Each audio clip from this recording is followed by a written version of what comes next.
All of you seem so focused and beautiful, young, lovely ladies. But I'm sure the road wouldn't have been as easy as all three of you make it seem right now. So if you could just speak about, was it that easy? How did you stumble into modeling, and was it easy convincing your parents? So, modeling and pageantry always held a quiet fascination in my mind. It's a classic tale, like every other girl. But when it came to my parents, it definitely wasn't very easy at first, especially my dad being from the army, and you know how army dads are.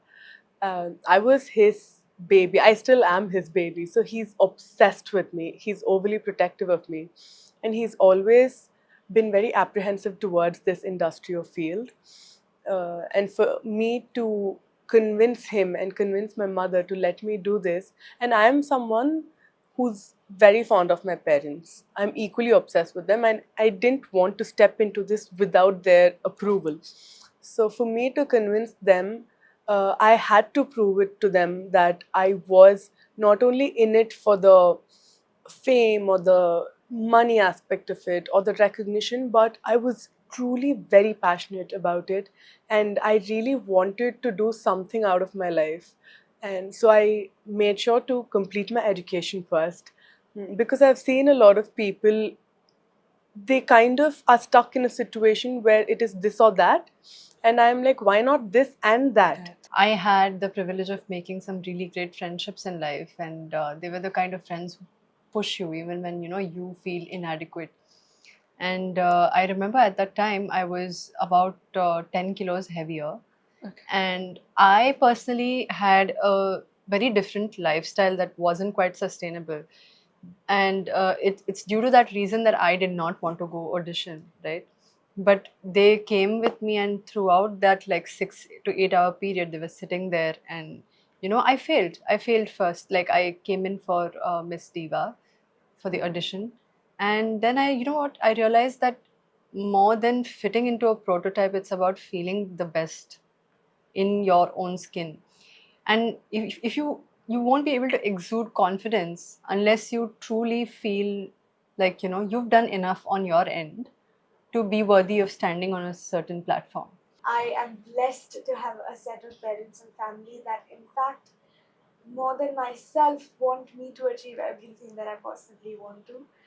Um, and it all stems back to the same cause. I think I am who I am because of the values, the emotional grounding, the culture that has been instilled in me by my parents and by my family. Been part of numerous stages before this, only to understand what it takes to have India across your heart. So I've made sure I do my part to understand, to be on every stage, to be in front of the camera, in front of an audience, to understand this side of the world and to better prepare myself for this world. Who inspires you? Personally, if I may, it was not a particular person that inspired me to do this, but it was actually the lack of examples in life that pushed me to do this. Okay. I mean, now I'm not trying to brag or flaunt myself here, but for me to be able to achieve an identity for myself, being a doctor, being a dancer, Of course. being an aspiring philanthropist, and now a pageant winner, it's taken an arc of 3 generations to help me establish this identity. Okay. For me, why did this start on the first place? The rebel in me always wanted to take the road not taken. And that was because of the lack of examples. Because people always try to put you in these boxes. You either do this or that. And even in my life, only medicine was taken seriously. Rest others were treated like they were hobbies or just sources of entertainment. My inspiration, I've studied economics and international relations, and my inspiration has been Dr. Geeta Gopinath, who's worked with the IMF closely, and she was the first chief economist there, first woman chief economist. And being a person of color and representing Indian soil on such a big scale is what truly inspires me. For me, inspiration stems from my inner circle, my family. They are my strength, they are my worth. My mother has been my biggest source of inspiration, and every day I think even if I can be 10% of a person she is, then I know I'm on the right path. So I come from Chhatrapati Sambhajinagar, which is a Okay. city in Maharashtra. I'd say a city that carries the spirit of Maharashtra in the truest form. We have World Heritage Sites, UNESCO sites such as Ajanta Caves or Ellora Caves. Um, a city that has a lot of history, a lot of culture, also known as the City of Gates. And I carry the name of my city with a lot of pride. At the same time, it's a city that might not have as many opportunities related to this side of the world when I talk about entertainment or show business or fashion. Still developing, still gaining scope in terms of opportunities.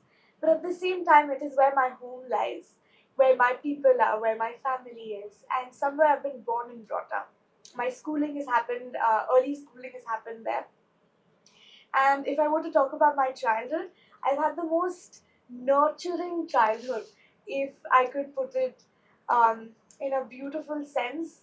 My name is Raj Nandini. In literal sense, it means daughter of a king. Oh. So my father has treated me like his princess. I am truly daddy's little princess. Um, and my parents have given me more than I've ever asked for. I'd say she still is. I carry the embodiment of the 3-year-old Raj Nandini, somebody fearless in spirit, somebody limitless, somebody delusional about the world, because I think that is what you have to be if you want to achieve the unimagined.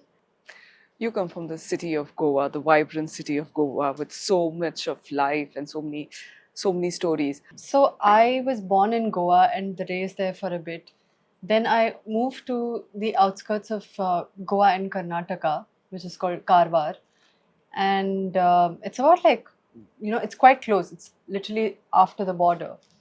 So I think that when I came to the stage, like I had the honor of honoring my Janma Bhumi, which is Goa, but then my Karma Bhumi is also inspired me in a lot of ways.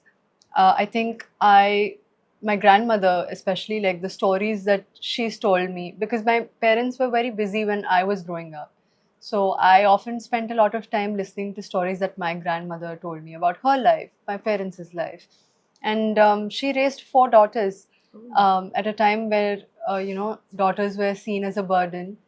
And she did so with simple skills like stitching, cattle farming, anything and everything that she could get her hands on to feel empowered to, provide for her children. So I think that's something that truly inspires me, because in today's world where we heavily, talk about education, we also are aware that education is not accessible to everybody. Exactly. So it is not very true that if you don't have the privilege of education, you are bound to, not be able to provide for your family. There are other ways to do that, and that is through equipping yourselves with, skills that you can learn or that you can truly do justice to. So I think that's where like my research as well stemmed from, where I was like talking about like looking at self-help groups and how women can use these simple skills to actually provide for their families, and then that's like a family of 3 or 4 Exactly. feeling empowered. So I think little things like this can cause such a big change and such a ripple effect. So instead of looking at new wisdom and finding new ways of really tackling problems that we have today, we can also look back at our ancestors and our elderly people who also have so much wisdom to share. And that's the beauty of India. We are inspired by equally by past and also the future.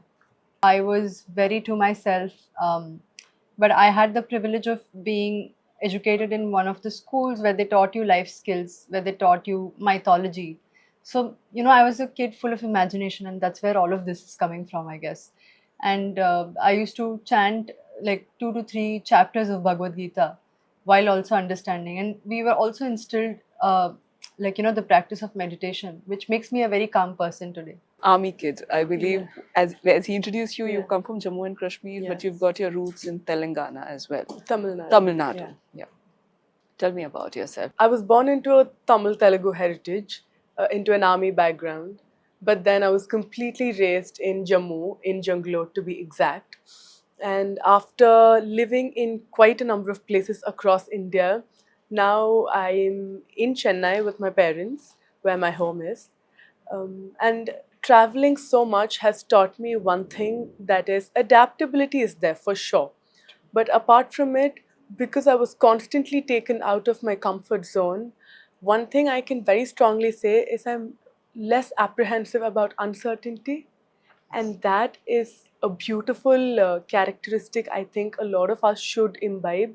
Apart from that, if you look at Addu, my nickname, the younger version, a boycott with rosy cheeks, the overachiever, teacher's favorite pet, um, came first in almost everything, the perfect child at home. But what a lot of people didn't see in me is growing up, I had a lot of internal battles and I've never spoken about it.